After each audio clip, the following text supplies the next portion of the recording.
Somewhere right now, a star is dying. It has been dying for longer than your species has had a name for itself. It will finish dying long after every person who ever knew your name is gone too. Nobody is watching it happen. Nobody will mourn it. It will simply stop, the way a flame stops when there's nothing left to burn, and the dark it leaves behind will be exactly as dark as the light it used to make. Now, closer to home. A person is lying awake at 3 in the morning, and a thought has found them that they didn't invite and can't quite put back down. None of this matters. Not the job. Not the argument they had earlier. Not the years spent building a life that, on a long enough timeline, ends in the same silence as that dying star. Every civilization that has ever existed will eventually be geological dust. Every book, every name carved into stone, every person who was ever loved by anyone, all of it, eventually unremembered, on a planet that will itself eventually be swallowed by the very sun that once made it possible. This thought has a name. It's one of the oldest and most misunderstood ideas in philosophy: nihilism. And before we do anything else, we need to be honest about something most explainers get wrong. Nihilism is not a philosophy that was invented to make you miserable. It's a philosophy that was invented by people who were already staring at something true and who refused to look away from it just because it hurt. This is the story of what they saw, and more importantly, what a handful of them found on the other side of it. Nihil, Latin, nothing. The word entered philosophy properly in the 1800s, but the feeling it names is much older. You can find it in the book of Ecclesiastes, written perhaps 2,500 years ago, where a writer looks at his own wealth, his own achievements, his own wisdom, and concludes, essentially, vanity of vanities, all is vanity. Breath, vapor, nothing you can hold. But it was a Russian novelist, Ivan Turgenev, who gave the word its modern shape in 1862, in a novel called Fathers and Sons. His character Bazarov is a nihilist in the political sense. He rejects every inherited authority, every tradition, every institution that asks to be respected simply because it's old. Bazarov doesn't believe in anything he hasn't personally verified. Tear it all down, he says, in effect, and see what's actually left standing. But the philosopher who took the word and pushed it to its full, terrifying depth was a lonely German named Friedrich Nietzsche. Writing alone in guest houses across Switzerland and Italy in the late 1800s, sick for most of his adult life, largely ignored by the academic establishment of his era, writing books that almost nobody read until after he'd gone permanently silent. Nietzsche didn't invent nihilism. He diagnosed it. He believed European civilization had spent centuries building its entire sense of meaning on a religious foundation, and that the foundation was quietly crumbling, whether anyone had noticed yet or not. This is the context behind his most famous, most misunderstood line, "God is dead." People hear this as celebration. It wasn't. In the passage where he wrote it, the words are spoken by a madman, running into a marketplace with a lantern in broad daylight, screaming the news at people who don't even believe there was anything to lose. Nietzsche wasn't cheering.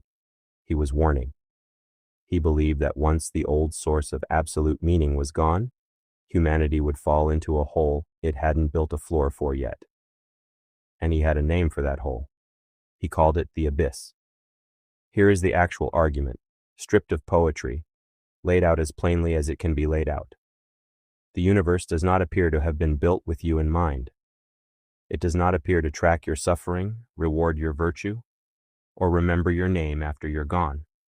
Every source of meaning humans have ever proposed, a God who watches, an afterlife that judges, a cosmic order that rewards good and punishes evil, is a claim about the universe that the universe itself has never confirmed. Strip all of that away, and what's left is a universe of matter in motion, indifferent to outcome, that produce conscious creatures capable of asking why, inside a system that offers no answer back. This is what philosophers call the absurd, and it is worth sitting with the actual physical scale of it for a moment, the way you would sit with cold water instead of flinching from it. Our sun is one of roughly 200 billion stars in the Milky Way.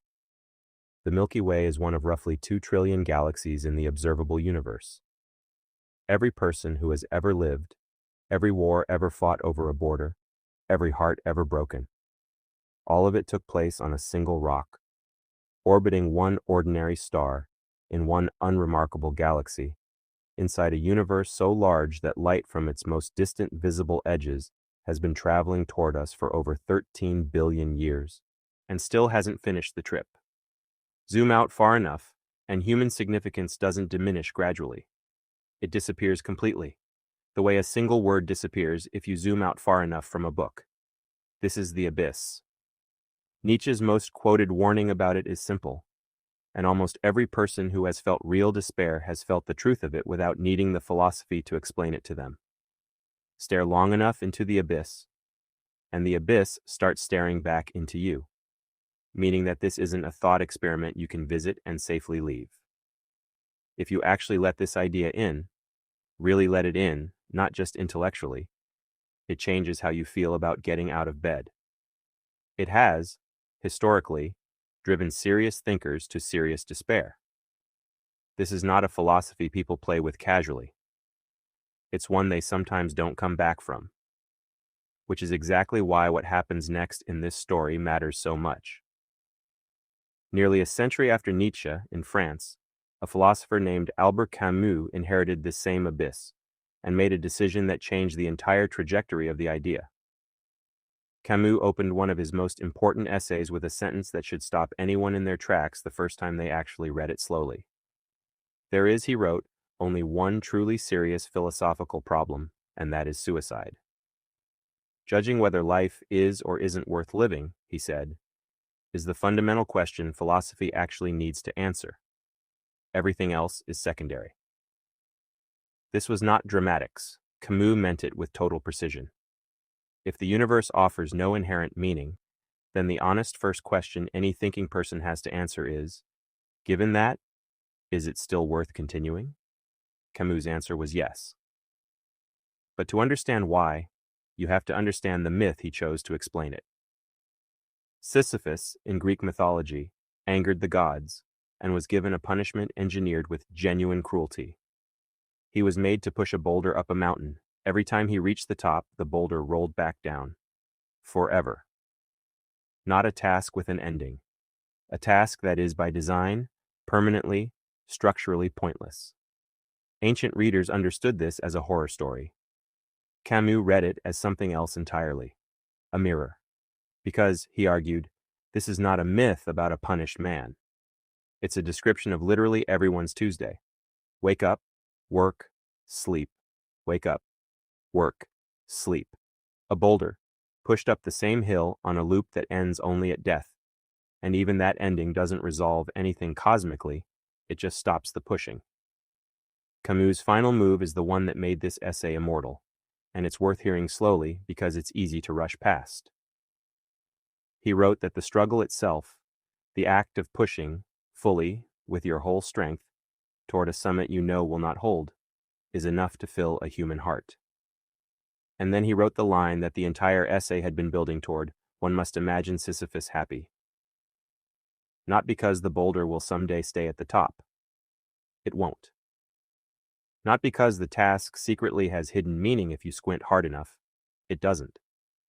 But because Sisyphus, walking back down the mountain to fetch the boulder one more time, is, in that walk, completely free. The punishment only works if he's hoping for it to end. The moment he stops hoping for an ending and simply owns the pushing itself, the gods lose. Not because they changed the task, because he changed his relationship to it. This is the hinge the entire philosophy turns on. Camus called it the absurd hero, someone who sees the truth of meaninglessness with total clarity, refuses to lie to themselves about it, and keeps pushing anyway. Once you actually accept that the universe offers no built-in meaning, Camus argued there are only really 3 roads available to you, and it's worth naming all 3 honestly, because 2 of them are traps. The first road is physical suicide, ending the confrontation by ending the person having it. Camus rejected this immediately and completely. He considered it a form of surrender, not an answer. The second road is what he called philosophical suicide. And this one is sneakier because it doesn't look like defeat. It looks like faith. It's the move of inventing a meaning you don't actually have evidence for and forcing yourself to believe it anyway, purely because living without it is unbearable. Camus wasn't attacking religion itself here so much as attacking dishonesty, the specific act of lying to your own mind to make the abyss stop staring back at you. He respected people who arrived at belief through genuine conviction. He had no patience for belief used as anesthesia. The third road, the only one Camus actually endorsed, was to hold both truths at once, without collapsing either one into the other. Yes, the universe is indifferent. And yes, you keep living, fully, with real intensity, real love, real defiance, not despite the meaninglessness, but directly in the face of it. Rebellion, not despite the absurd, but as the correct response to it. This is the part almost everyone gets wrong about nihilism from the outside, and it's worth stating plainly, because the confusion causes real harm. Nihilism, taken seriously by the people who actually built the philosophy, was never an argument for apathy. Nietzsche himself feared apathy more than almost anything. He called the passive, shrugging version of nihilism the most dangerous of all guests, a paralysis disguised as wisdom. What he wanted instead was something almost the opposite of apathy. He wanted people who, once they saw there was no cosmic scoreboard keeping track, chose to create their own values anyway, deliberately, with full ownership, the way an artist commits to a canvas that nobody commissioned and nobody's forcing them to paint. He had a word for this too. Amor fati, love of fate, not resignation to what happens to you. Active, fierce love of it, exactly as it is, including the parts that hurt. There's a detail from Camus' own life that rarely makes it into the summaries, and it deserves to, because it's the proof that this wasn't just theory for him. During the Second World War, while Nazi Germany occupied France, Camus, the same philosopher who had just finished arguing that the universe offers no guarantee that good triumphs over evil, joined the French resistance. He edited an underground newspaper called Combat, at real, mortal risk to himself, in a fight that had absolutely no cosmic guarantee of success attached to it. Think about what that actually means. A man who had just spent years proving, rigorously, that there is no built-in reason the universe cares whether fascism wins or loses, chose, at great personal danger, to push against it anyway. Not because the universe told him to, because he decided to. That decision, owned completely, with no cosmic permission slip required, was, in his own philosophy, the single most human act available. Meaning wasn't handed to him from outside. He built it, by hand, in the middle of a war, with no guarantee it would matter to anyone but the people standing next to him. That's not despair wearing a brave face. That is what the far side of the abyss actually looks like when someone survives the crossing. So return, for a moment, to the person lying awake at 3 a.m, turning the thought over and over. None of this matters. Here is what a century and a half of serious people, staring directly at that thought without flinching, eventually found on the other side of it. They found that the sentence is, in the cosmic sense, almost certainly true. There is no evidence the universe assigns significance to any of this. No scoreboard, no author checking whether the story is going well. That star that opened this video really is dying, unmourned, unwatched, indifferent to every human concern that has ever existed. And they found that this truth, terrifying as it first appears, does not actually end the story. It just removes one particular, false comfort. The idea that meaning was ever going to be handed to you from outside, gift-wrapped, requiring no labor from you at all. What's left, once that false comfort is gone, is not nothing. It's the opposite of nothing. It's the entire unclaimed territory of self-authored meaning. The fact that if no external source is going to assign value to your one specific, unrepeatable life, then the job falls entirely and non-negotiably to you, not as a burden imposed on you against your will, as the only kind of freedom that was ever actually real to begin with. The love you choose to give someone means something because you decided it does, not because a cosmic ledger requires it of you. The work you build, the art you make, the person you choose to become across a life that ends in the same silence as everyone else's, none of it was guaranteed to matter by the universe. It matters because you kept pushing the boulder anyway, fully, on purpose, with your eyes open the entire time. That star is still dying. It was dying before you were born, and it will still be dying, slowly, indifferently, long after everyone who could possibly remember you has finished forgetting. This was always going to be true. It was true yesterday. It will be true tomorrow. Nothing about hearing it stated out loud just now made it any more or less real than it already was.